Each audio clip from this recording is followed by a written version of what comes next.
DCT stands for dual clutch transmission, which is a type of gearbox that uses two separate sets of clutches. The manufacturers named it this way to give the impression that the only difference lies in the number of clutches. However, the reality is that the differences are much more significant. A classic DCT gearbox is essentially a mechanical gearbox that has been fitted with a dual clutch, as well as a specific type of robot, which is responsible for shifting the gears. Additionally, this robot or mechatronic system is equipped with a brain known as TCM or TCU, Transmission Control Module or Transmission Control Unit. These brains gather all the information from dozens of sensors in the car and determine when to shift gears. The gearbox itself is quite reliable, it just needs an oil change occasionally. However, the mechatronic system, the clutch, and the transmission control unit can be a real nightmare for almost all types of these transmissions. Such units include Powershift, DSG, Easytronic, and many other names that make experienced drivers cringe. Although the problems with the gearbox itself often lead to its premature failure, sometimes we make the issues worse by misusing these technologies. Let's dive into a bit more theory. There are two main types of DCTs, those with wet clutches and those with dry clutches. Dry clutches typically last up to 100,000 miles. Wet clutches, on the other hand, can last indefinitely thanks to lubrication by transmission fluid. Additionally, these transmissions often have issues with their brains and the mechatronic shifting mechanism itself. Actually, repairing these transmissions isn't overly complicated, but it's very expensive due to the cost of parts. For example, replacing a clutch set can cost around $1,500. Replacing the transmission control module can cost up to $1,000 in more affordable models and up to $2,000 in pricier luxury cars. This is a good reason to take care of such a gearbox. If you end up needing to repair it, you might face a hefty bill. But how do we end up damaging this component in our cars? Let's look at some of the most common mistakes. First, driving at low speeds for extended periods.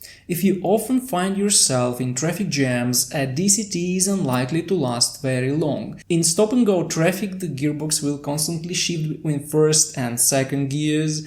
This leads to significantly increased wear on the clutches, eventually causing them to slip. However, there is a workaround. Use the sport mode or manual mode and stick to the first gear in such situations. This will spare the transmission from the extra strain of constantly switching between first and second gears. Second, keeping the transmission in drive mode, D, while your foot is on the brake. If you're stopped for more than 20 seconds, it's sensible to shift the gear lever into neutral or park. When the gearbox is in drive mode, the clutches are in semi-engaged state. They wear out and sleep, leading to faster wear. By shifting into neutral, you disengage the clutches and avoid damaging your gearbox while waiting at an intersection or in traffic. Third, shifting modes too early. If you shift the lever from drive to reverse, or worse, to park, before you've come to a complete stop, you can be sure it will harm the transmission. Such situations are bad for any transmission, but a DCT can break down instantly. Always make sure to shift modes only after the car is completely stopped. Fourth, aggressive driving. Forget about sporty driving if you own a car with a DCT. Firstly, sharp accelerations will cause significant wear to the clutch set.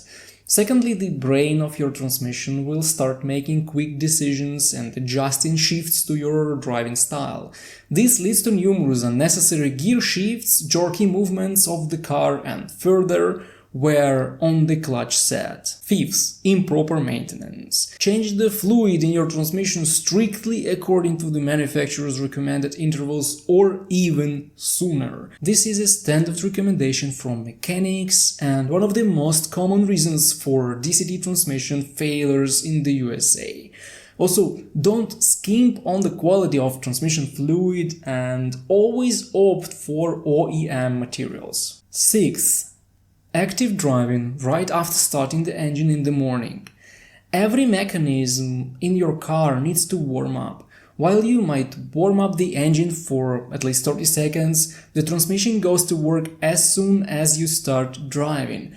Of course, there is no point in trying to warm up the transmission, but it is wise to drive very gently for the first 5-10 minutes after a cold start in the morning. This ensures that the fluid reaches all the necessary parts, the clutches are properly engaged, and the brain of the transmission realizes that it's morning and time to get to work. Generally, I don't recommend buying cars with dual clutch transmissions. They are quite finicky and expensive to repair, but considering the modern technologies in gasoline and diesel cars, it's hard to recommend an alternative. So at least follow these simple guidelines to extend the life of your car without incurring costly repairs.